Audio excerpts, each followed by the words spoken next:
Um abraço para você e toda a sua família. Quem poderá se salvar? Sei que vou contrariar muitos amigos meus, pastores, quem sabe pessoas muito próximas a mim, mas eu não consigo entender de forma bíblica e teológica, mesmo que Romanos capítulo 8 tem algumas referências que as pessoas se baseiam para acreditar que alguns nasceram para a salvação e outros nasceram para a perdição, o que se chama de predestinação. Ou seja, uns nasceram predestinados para o céu, outros para o inferno, uns para morar com Deus e outros para morar sei lá com quem. Eu acredito que todos podem ser salvos se todos quiserem ser. Sabemos que todos não vão querer.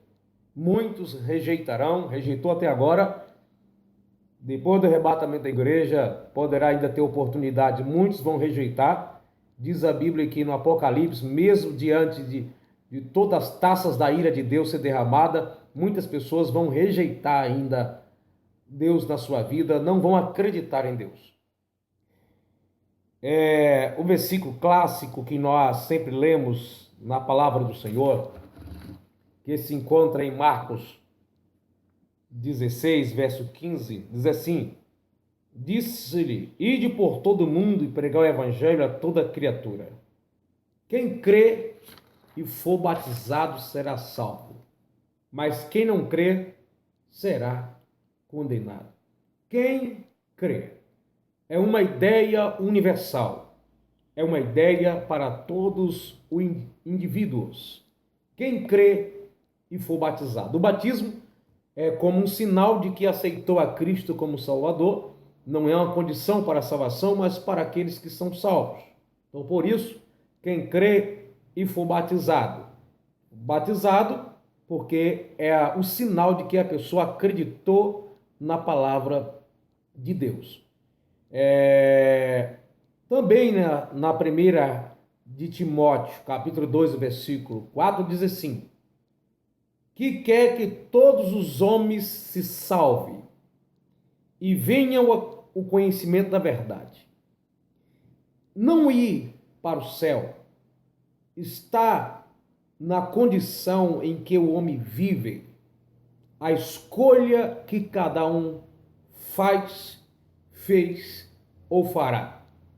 Mas a vontade de Deus é que todos sejam salvos. Se existisse a predestinação absoluta, em que nasces uns predestinados para o céu e outros para o inferno, como ficaria Deus quer que todos se salvem, sabendo que Ele mesmo predestinou uns para o inferno? Deus sabe quem vai para o céu e quem não vai? É claro que sabe, mas isso não é predestinação. Isso é presciência. Deus tem o conhecimento de todas as coisas, mesmo antes que ela aconteça. Mas isso não é predestinação. Predestinar é Deus que planeja no seu próprio coração fazer algo. Deus determina algo para alguém ou para alguma coisa e diz: eu vou fazer e nada vai me impedir. Então isso pode ser entendido como predestinação. Então Deus destina antecipadamente. Aí, como culpar uma pessoa de não acreditar no Evangelho se ela não acredita porque Deus predestinou para o inferno? Como culpar alguém ao inferno se Deus não deu a ela a condição dela se arrepender ou dela ir para o céu, porque ela já nasceu para isso? Então, no livro de Timóteo, capítulo 2, versículo 4, diz que quer que todos os homens se salvem e venha ao conhecimento da verdade. Deus quer que todos tenham o conhecimento da verdade e que todos sejam salvos. Muitos vão escolher o caminho da perdição, como os muitos têm até agora escolhido. Agora, nós podemos ter ideia de predestinação no sentido, Todos que aceitarem Jesus como Salvador são predestinados ao céu, mas não no sentido decretado para o céu, uma vez salvo, sempre salvo. Essa é uma ideia por questões de interpretativa, de dificuldades bíblicas que nós encontramos, que não dá para nós falarmos aqui nessa pequena reflexão. Mas eu digo meu ponto de vista: todos que aceitarem Jesus, qualquer pessoa na face da terra, deste mundo, por exemplo, Judas Iscariotes, se ele tivesse se arrependido dos seus pecados, teria sido salvo. Hitler, se tivesse se convertido, teria sido salvo. Qualquer pessoa que aceitar Jesus como o único e suficiente Salvador da sua vida, tem a possibilidade de morar no céu. Creia disso, você pode ser salvo. Basta você aceitar Jesus como o único e suficiente Salvador da sua vida. Depende da escolha do homem. O que você escolhe?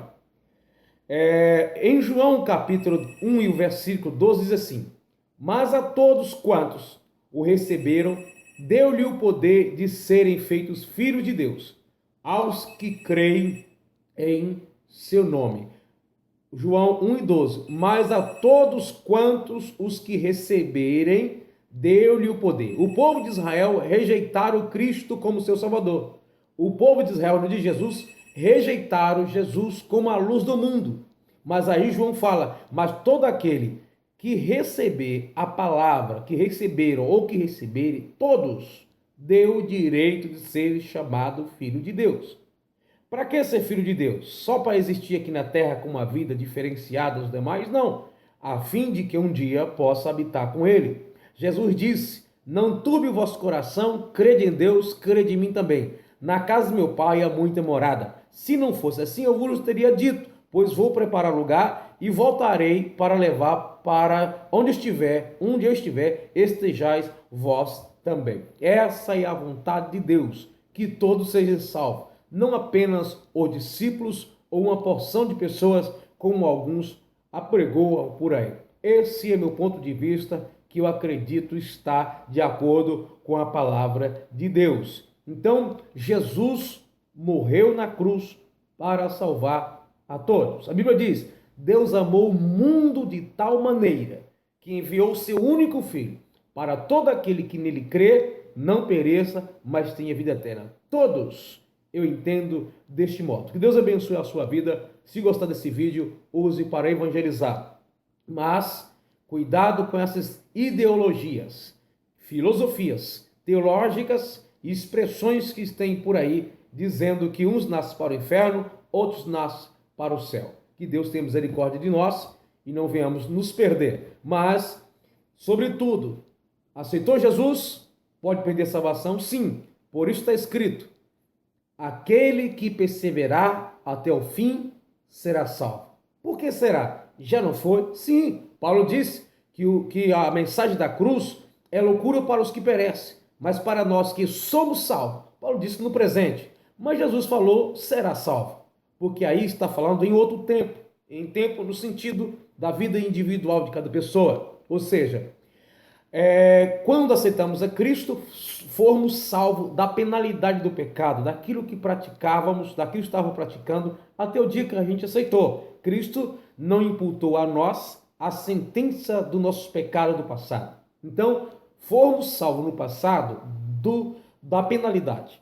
No presente, somos salvos do poder do pecado, porque o pecado na vida do homem que leva o homem à perdição.